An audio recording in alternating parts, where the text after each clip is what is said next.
Alright, hi guys, my name is Michelini, and today I'm going to talk about the power of music and why I believe that you should be listening to more music. So I want to start off with a story on how deeply music has impacted my life. So it was supposed to be a 3-day hiking trip in the Pictured Rocks that changed my life, and not the car ride that was going there. Now you probably think that during this car ride something catastrophic happened to me, which changed my life. That was not the case. Instead, it was the music that we listened to driving through the wilderness on our way to the Upper Peninsula. I was 15 years old, and 6 others and I packed into the van that would bring us to our adventure. Before this trip, my music vocabulary was seriously lacking and had a very small role in my life. At the time, I didn't realize how the music that the driver played was going to deeply change my life. Without a phone, I made mental notes in my head of some of the bands that we listened to on our trip up. Pink Floyd, the Eagles, the Rolling Stones. I passed time on the trail by singing these new songs in my head, and I knew that after this 3-day hiking trip, there was a huge adventure waiting ahead of me. As soon as I got home, I went on YouTube and I embarked on my musical journey. Ahead of me was a vast frontier of songs, bands, and artists all about to change my life. Over the course of many years, I learned to appreciate new genres, and I have finally begun to understand how important music is in my life. The lyrics of these songs have also changed my view of the world, allowing me to open my mind to what was going on at that time. I've learned more about myself through music than any other thing in my life. I realize how important it is in my life and how much it influences it. I cannot imagine where my life would be if it was not for that 3-hour car ride. I can single-handedly say that the 3-hour car ride, full of classic rock, left an impact on me that will last a lifetime. And it was one of the most important moments of my life. And after my talk, I hope that you can see how important music is to us in the world, and I hope that you are inspired to listen to more music.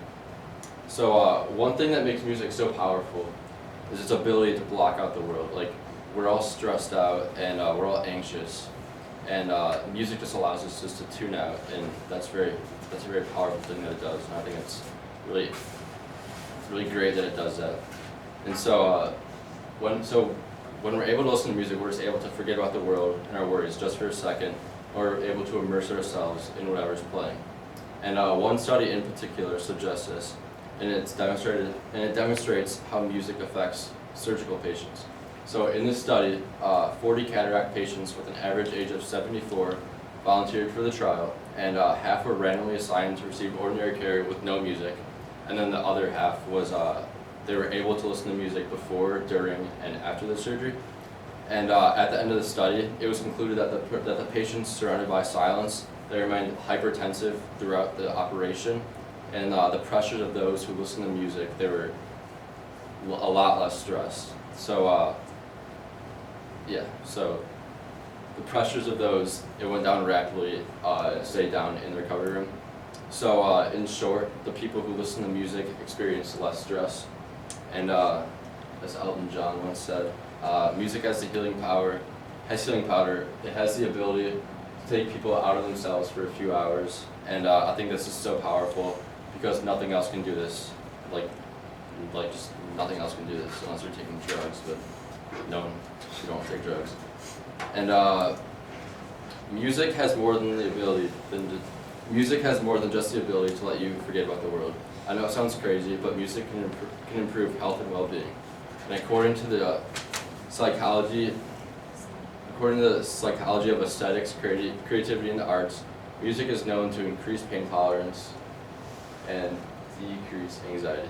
So through their studies, they concluded that preferred music was found to significantly increase tolerance and perceived control over the painful stimulus, and to decrease anxiety compared with both the visual distraction and silence conditions.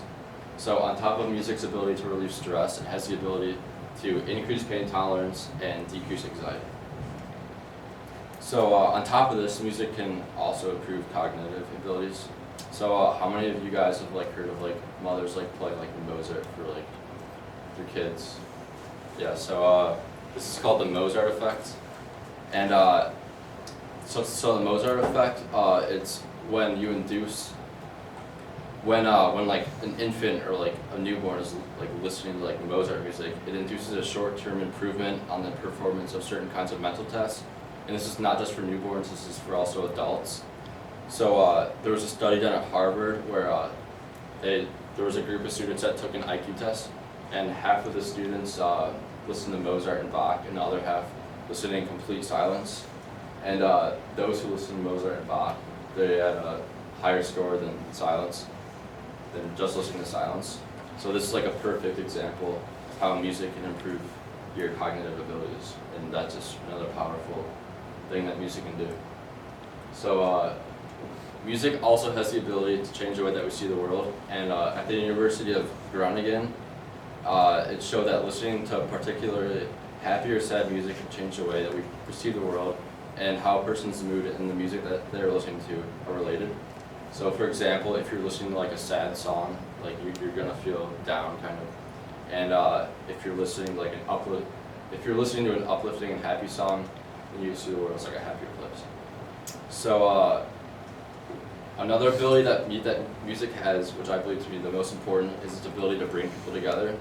So like sharing a song with someone can that you enjoy can like spark friendships, and it can also bring cultures together. But it also brings us together as society. So and when people listen to music together, great things can happen.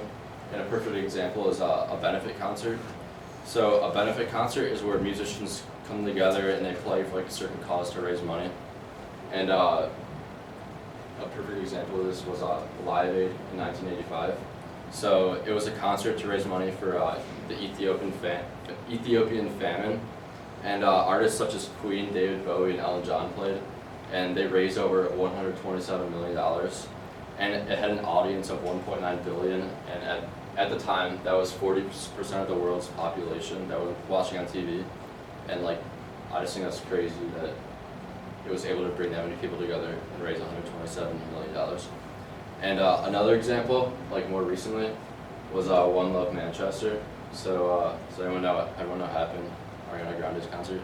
So there was a bombing, and so she came back to Manchester a couple weeks later, and she threw a benefit concert. And there were artists such as Ariana Grande, of course, and Coldplay, and it raised $17 million for the victims and their families. So this is just another example of how music can bring people together and change the world. And as Bono, if you two said, music can change the world because it can change people. So if we can all come together and listen to music, we can do great things. So there's a couple things that I want you to take away from this. I hope you realize how much music can relieve stress, it can make you healthier, and how it can bring people together. And more importantly, I want you to do one thing. I want you to listen to more music. I want you to expand your genres. Don't be afraid. Don't just stick to one genre, because you will learn about more. You'll learn about yourself and the world just by listening to other genres. And so I just want you to listen to more music. Thank you.